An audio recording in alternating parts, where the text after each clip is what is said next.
अस्सलाम वालेकुम नाज़रीन, मेरा नाम अली हैदर है और आपका शुक्रगुजार हूं कि आपने मेरी ये वीडियो देखने के लिए वक्त निकाला। नाज़रीन, सियासत में हलचल तो है ही, लेकिन पाकिस्तानी हो और मीम्स ना बनाए ऐसा हो नहीं सकता। इमरान खान साहब के बयानात, अपोजिशन के बयानात, मौजूदा सियासी जो चपकलिश है उस पर ऐसी कमाल की मीम्स बना छोड़ी हैं हम पाकिस्तानियों ने कि लुत्फ आ गया। वज़ीर आज़म साहब का एक बयान अभी उन्होंने हाल ही में दिया, उस बयान पर जो ताज़ा मीम्स बनी है वो पेश खिदमत है। नाज़रीन, इमरान खान साहब ने कहा था, बल्कि इनफैक्ट बुलाया था उन मुनहरिफ अरकान को जो कि उनको छोड़ के जा चुके हैं, जिनकी तादाद 25, 26 या 24 बताई जाती है, जो कि उनको छोड़ के जा चुके हैं। उनको इमरान खान साहब ने अपनी एक तकरीर में वापस बुलाने की बात की थी कि वापस आ जाओ, मतलब माफ कर दूंगा, या वापस आ जाओ वरना तुम्हारे साथ ये हो जाएगा, लोग तुम्हें शादियों में नहीं बुलाएंगे, तुम कहीं जाओगे तो लोग तुमसे बात नहीं करेंगे। इमरान खान साहब ने इस तरह से उनको तंबीह की थी या बद्दुआ दी थी मेरा ख्याल है।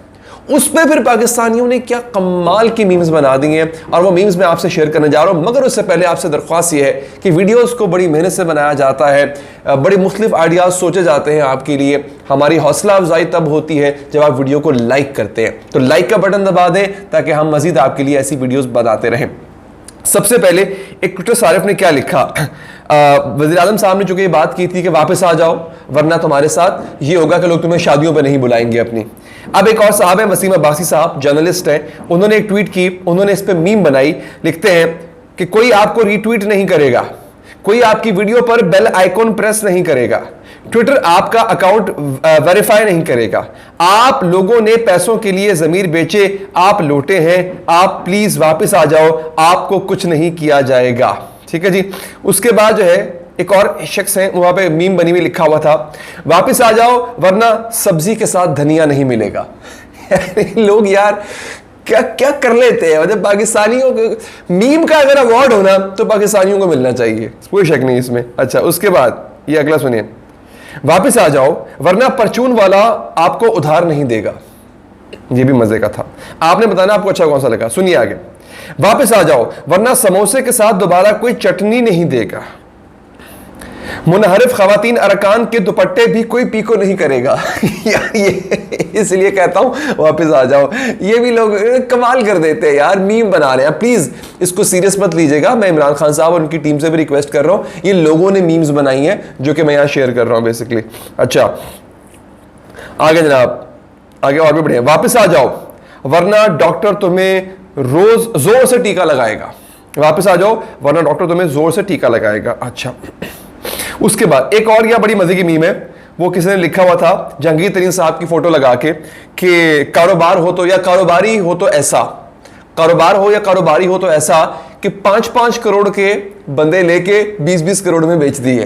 तो बेसिकली जहांगीर तरीन साहब के लोग थे ना जो कि मिल गए हैं दूसरे पीपल्स पार्टी, और मतलब जहांगीर तरीन भर के लाए थे। मीम ये है कि जहांगीर तरीन साहब को भर के लाए थे जहाज में, इमरान खान साहब के लिए इलेक्टेबल्स इकट्ठे किए थे जहांगीर तरीन साहब ने, और अब जो है वो वापस इलेक्टेबल्स जो है वो जा चुके हैं। कोई पीपल्स पार्टी के साथ मिला हुआ है, कोई नून लीग के साथ मिला हुआ है, उन्हीं की जमात से लेके आए थे, उन्हीं की जमात को वापस लौटा दिए गए। अब चूंकि इन पे इल्जाम है कि ये इलेक्टेबल्स जो इकट्ठे किए थे इमरान खान साहब ने, पैसे जहांगीर तरीन साहब ने पैसे देके इकट्ठे किए थे ये इलेक्टेबल्स, और इल्जाम है पीपल्स पार्टी पे और नून लीग पे कि इन्होंने जो इमरान खान साहब के बंदे तोड़े हैं बाद में इन्होंने पैसे देके तोड़े हैं। ठीक है, तो मीम ये बनी हुई थी कि जहांगीर तरीन साहब ने पीपल्स पार्टी से 5-5 करोड़ के लिए और वापस पीपल्स पार्टी को 20-20 करोड़ के बेच दिए। तो ये एक बड़ी मजे की मीम बनी हुई थी। खैर जनाब, मीम से थोड़ा सा आगे बढ़ के अब आते हैं सियासी मंजरनामे पे। हुआ इस वक्त ये है कि हुकूमत सुप्रीम कोर्ट जा चुकी है, वो कहती है आर्टिकल 63A, आर्टिकल 63A की तशरीह की जाए। अब आप सोच रहे हैं अदम एतमाद का 63A से क्या ताल्लुक है। दोस्तों बात यह है, हुकूमत के पास बंदे पूरे नहीं है, ये तो बात कंफर्म है ना, इसीलिए ताखीरी हरबे इस्तेमाल किए जा रहे हैं ताकि जो इजलास है असम्बली का उसमें ताखीर की जाए। उसूलन 8 मार्च को अपोजिशन ने अदम एतमाद की समरी जो है वो जमा कराई थी, दरख्वास्त दी थी असम्बली में। उसके मुताबिक जो है वो 21 तारीख को 14 दिन के अंदर अंदर इजलास बुलाना स्पीकर पे लाजमी था। तो 21 तारीख आखिरी तारीख थी, 21 मार्च के इजलास होना चाहिए था। अदम एतमाद पे वोटिंग होती, कौन जीतता कौन हारता उसका फैसला हो जाता, लेकिन कमेंटेटर्स ये कह रहे हैं कि स्पीकर साहब ने ये गैर कानूनी काम किया है। उन्होंने 21 की बजाय 25 को इजलास बुलाया है और 25 का इजलास भी एक ताज़ियती इजलास है। उस दिन जो है वो एक हमारे मरहूम है जो कि असम्बली के मेंबर हैं, वो दुनिया में नहीं रहे, उनके लिए फातिहा होगी, इजलास जो है वो एडजर्न्ड कर दिया जाएगा। अच्छा, अब 28 मार्च वाला जो इजलास है जिसमें वोटिंग होनी है, उसका कोई पता नहीं कि वो इजलास कब होता है। क्यों? यहां पे स्पीकर के पास इख्तियार होता है कि जब वो इजलास एडजर्न्ड यानी मुलतवी करे तो वो 10 दिन के लिए भी मुलतवी कर सकता है, 2 महीने के लिए भी मुलतवी कर सकता है। स्पीकर का इख्तियार है। ठीक है जी। अब स्पीकर साहब ये इंदिया दे चुके हैं कि मैं इजलास को मुलतवी कर दूंगा, यानी वो 28 मार्च शायद कभी आए भी ना। ये एक हरबा इनके पास। दूसरा ये है कि ये आर्टिकल 63A की तशरीह करवाने के लिए सुप्रीम कोर्ट जा चुके हैं। उसकी वजह ये है कि आर्टिकल 63A की तशरीह ये जो अपने मुताबिक करवाना चाह रहे हैं, उसके मुताबिक जो शख्स अपनी वफादारी को तब्दील करेगा वो असेंबली का मेंबर नहीं रहेगा। ये चाह रहे हैं कि वो 26-25 लोग जो है जिन्होंने इमरान खान साहब से जो मुनहरिफ हुए हैं, पीटीआई से जो मुनहरिफ हुए हैं, वो ये चाहते हैं कि इनको नाअहल करार दे दिया जाए ताकि इनका वोट ही ना आए। अब मेरी समझ से बाहर है, अगर ये 25 लोग नाअहल हो जाते हैं तो फिर भी तो इमरान खान साहब की सीटें कम हो जाएंगी ना, 172 का उनके पास फिगर नहीं रहेगा, तो फिर क्या होगा? क्या ज़मीनी इंतखाबात होंगे इनकी जगह पे? खैर, ये एक मसला है। अब मैं आपको एक बात बताता हूं नाज़रीन, पाकिस्तान तहरीक इंसाफ वो जमात है, जब ये कंटेनर पे खड़ी होकर गुफ्तगू करते थे ना, तो लगता था कि इनसे बड़ा अखलाकियात का दामन संभालने वाला कोई और शख्स नहीं है। मॉरल्स, हाई मॉरल्स की बातें करते थे। लेकिन जब जब इनके अपने एहतसाब की बात आई है, इन लोगों ने कन्नी कतराई है वहां से। अब आप ये देख लें, फॉरेन फंडिंग का केस, ये पिछले 7 साल से, ये देखिए 7 साल, 7 ईयर्स, 7 साल से इस केस को लटका के बैठे हुए हैं।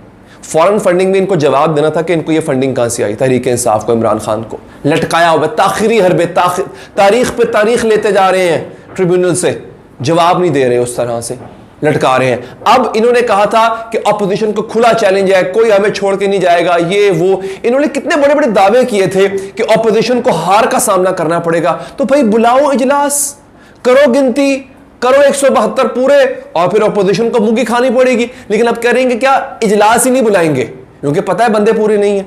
तो इनका एक ये तुर्रा रहा है कि ये दूसरों पे बोलने में माहिर है। इनके ट्रॉल्स, इनके सोशल मीडिया इनके जो पेड, इनके जो टके के 2 टके के जो लोग हैं ना, जो इनको ये पे करते हैं सोशल मीडिया पे बकवास करने के लिए, गाली देने के लिए, वो बकवास बहुत करेंगे। ठीक है। अच्छा, शक्लें नहीं होंगी, आप नोट करना, तस्वीर नहीं लगाई होगी अपनी, अननोन लोग होंगे। ठीक है। इनकी शायद ये पीछे से भी अननोन ही होते हैं, और ट्विटर पे और फेसबुक पे भी अननोन होते हैं, यूट्यूब पे भी अननोन लोग होते हैं, कोई इनकी शक्ल नजर नहीं आ रही होती, और फिर ये बकवास कर रहे होते हैं, गालियां निकाल रहे होते हैं। और यही काम इनकी लीडरशिप का होता है कि वो इल्जाम लगाती है। मैं एक ट्वीट पढ़ रहा था कि जो शख्स हर किसी पे इल्जाम लगा रहा हो ना, इसका मतलब है उसका कोई अपना भी झूठ है जिसको वो छुपाने की कोशिश कर रहा है। तो ये एक सिलसिला था जो कि पाकिस्तान तरीके से आपकी गवर्नमेंट ने एक अजीब सा सिलसिला शुरू किया हुआ है। मीम्स बनाना बेसिकली मकसद था, बताना आपको कि मीम्स किस तरह से बन रही हैं आजकल, साथ में कुछ आपको इन्फॉर्मेशन जो हालिया चल रही है वो भी देना जरूरी था, जो कि दे दी। वीडियो पसंद आई हो लाइक कीजिएगा, फीडबैक दीजिएगा, अपना बहुत ख्याल रखिएगा नाजरीन। अल्लाह ने के बाद।